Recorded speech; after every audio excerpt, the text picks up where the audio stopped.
crois qu'il était absolument important, avec la connaissance que nous avons des situations familiales, de la complexité des violences conjugales, du travail qui peut être fait sur un territoire, de témoigner et d'apporter à un moment donné une connaissance du territoire et de pouvoir échanger et être entendu. C'est la volonté de donner les moyens à la justice pour qu'elle puisse, en flagrant délit, dans les 24 ou 48 heures, prendre une ordonnance d'éloignement de l'auteur. Ce qui manque, c'est les moyens financiers pour que ces femmes, lorsqu'elles sont obligées de quitter le domicile conjugal, ce que nous ne préférons pas, puissent être logées, qu'elles aient les moyens de retrouver leur autonomie et qu'on aide des associations qu'on est en train actuellement de resserrer dans leurs moyens financiers pour qu'elles puissent accompagner ces femmes, mais aussi les auteurs de ces actes pour pouvoir les amener à guérir. Donc c'est tout un dispositif qui nécessite une fois de plus des choix politiques financiers. Oui, c'était très important de pouvoir rencontrer les politiques pour leur faire part de notre réalité du terrain quotidienne, donc de ce que nous vivons professionnellement tous les jours et effectivement des expériences complexes desquelles nous sommes témoins. Donc c'est toujours très important de pouvoir faire le pont entre la réalité et le politique. J'espère tout simplement qu'elle pourra tout simplement faire entendre la cause sur laquelle on s'est exprimé et qu'elle aura compris à quel point c'était important justement qu'on avait besoin d'hommes et de femmes politiques justement qui comprennent ce qu'il y a sur le terrain pour faire remonter les problèmes justement parce qu'on a besoin d'hommes et de femmes politiques justement qui s'impliquent et donc c'est à nous après au niveau des associations de leur faire parvenir tout simplement. Il y a un jeune homme politique qui a dit un truc, j'ai trouvé ça très bien quand il a dit nous sommes des caisses de résonance, c'est-à-dire à vous de nous dire et c'est à nous de faire résonner. Voilà. Et donc j'espère que j'aurai été une caisse de résonance suffisante pour que Martine Aubry résonne derrière.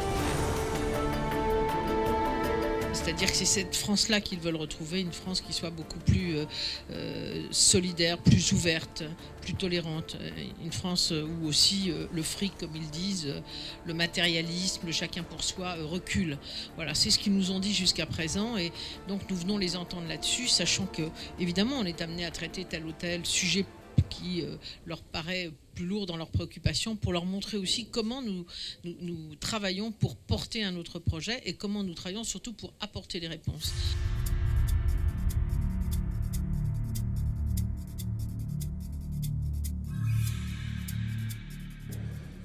Donc une ville qui a été peut-être, m'a-t-on dit, choisie pour accueillir cette étape du Tour de France parce qu'on dit qu'elle est la plus grande ville de gauche de la région Provence-Alpes-Côte d'Azur. Je ne sais pas si la ville est de gauche, mais peu importe. L'ensemble de mes concitoyens, en tout cas, sont victimes de cette situation-là. Et la démarche qui a été engagée par le Parti socialiste, qui aujourd'hui nous amène à accueillir Martine Aubry à la Seine, c'est une démarche qui, à mon sens, s'inscrit dans une rupture sur la forme de la relation entre un parti qui, je le pense, avec d'autres, est porteur d'espoir probablement pour ce peuple-là. Une démarche d'aller à la rencontre de façon simple, on le voit, y compris dans l'organisation, je dirais, géographique de cette salle. Une démarche de dialogue avec des gens qui sont, pour certains d'entre nous, ici, des militants, des sympathisants, et d'autres qui ne sont pas du tout dans l'une ou l'autre de ces deux premières catégories. Et puis, on se rend compte que beaucoup de gens n'ont pas le minimum pour vivre et qu'en même temps, on a peut-être d'autres dépenses collectives à faire ensemble, à accepter, aider, faire en sorte que chaque enfant réussisse sa vie. Et ça nécessite des grandes réformes. À l'éducation nationale, on en parlera ensemble, que chaque personne âgée soit conduite jusqu'au bout de sa vie dans les meilleures conditions, qu'elle puisse porter aussi ses projets quand elle est en retraite. Bref, une société du rapport à l'autre qui est un peu différente d'une société où aujourd'hui on a l'impression que chacun doit réussir tout seul. Quel est le vrai sujet, je dirais la valeur dont vous dites, au fond, on ne la retrouve pas dans cette histoire, dans cette façon de réfléchir à nos aînés? En fait, c'est pas tout à fait une question, c'est un témoignage en fait que je voulais faire.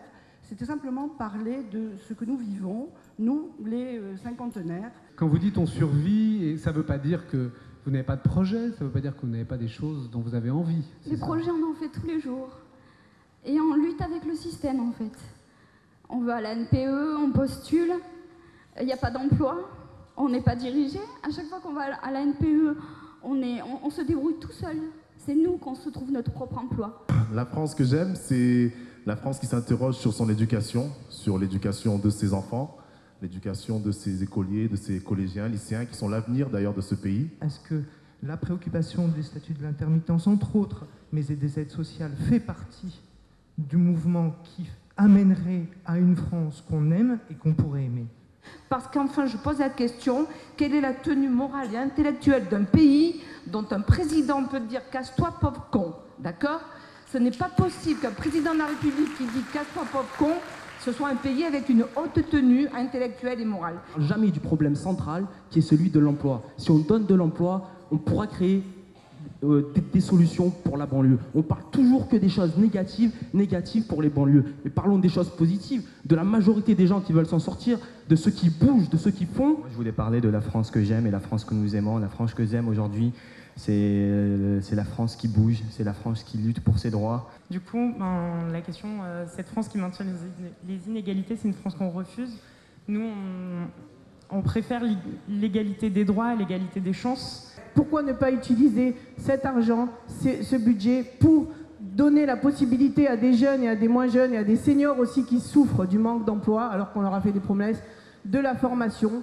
Je préférais qu'avec ce fric-là, on donne plus d'argent au Pôle emploi pour que mademoiselle soit bien reçue et qu'on puisse l'accompagner jusqu'au bout. On voit bien que l'idéologie libérale, elle rentre actuellement partout. Alors vous avez été nombreux à dire, il faut changer les choses. Nous vous savez, on est un parti qui a envie de gouverner, donc pas de faire des promesses, de dire n'importe quoi. Quand on dit quelque chose, il faut le faire. Je le redis parce qu'avec Lionel Jospin, on n'a pas tout réussi.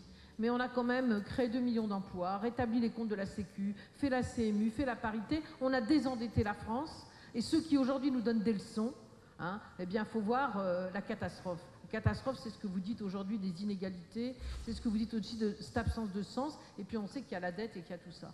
Donc nous proposerons un projet que nous pourrons mettre en pratique. Je le dis extrêmement simplement. Comme nous l'avons toujours fait, on n'a pas toujours tout réussi, mais je crois qu'on n'a pas menti quand on a dit qu'on ferait des choses et qu'on essaierait de le faire. Je pense que les gens ont un grand besoin de se rassembler et de s'exprimer. Moi, je suis venue pour voir le projet du Parti socialiste et prendre le pouls aussi de la société, voir comment les gens se sentent. Satisfaction parce que la parole a été libre, les gens se sont exprimés avec leurs tripes sur leur quotidien, sur la France qu'ils n'aiment pas. Je reprends quelques propos qui ont été énoncés ce soir et tracer quelques perspectives en termes d'espoir. Et je pense que satisfaction parce que Martine Aubry a été à l'écoute et a répondu, me semble-t-il, aussi à pas mal de préoccupations. On a repéré qu'en effet, la Seine est une des villes de la région Provence-Alpes-Côte d'Azur où la gauche essaie, dans sa gestion communale, de mettre en application quelques valeurs de solidarité, de fraternité, celles qui ont été, je crois, à l'ordre du jour de bien des interventions ce soir.